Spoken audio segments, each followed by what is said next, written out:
Welcome to the Learning Pines YouTube. We hope this video helps. You start by opening Flipkart and locating the exact product page. This is where price history tools appear. Once you land on the product detail page, make sure you are on the main PDP view and not a quick preview modal. If you see multiple sellers, pick the listing with official seller or trusted seller to get consistent pricing data. You want the specific SKU open because price graphs track that item.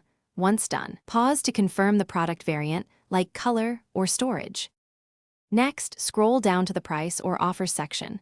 Flipkart may nest the graph under offers or an icon near the price. You should tap the price history or graph icon. That triggers the chart overlay.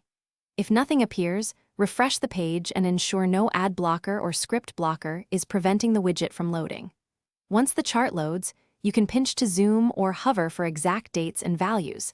This helps you see patterns and identify best purchase windows. Finally, interpret the graph by checking the time axis and price markers. Short-term dips versus long-term trends tell different stories. You should compare the current price to historical lows and standard discount cycles and decide whether to buy or wait. If the graph is blank, first clear app cache or reload the page, then update the app or try desktop. Sometimes regional listings omit history.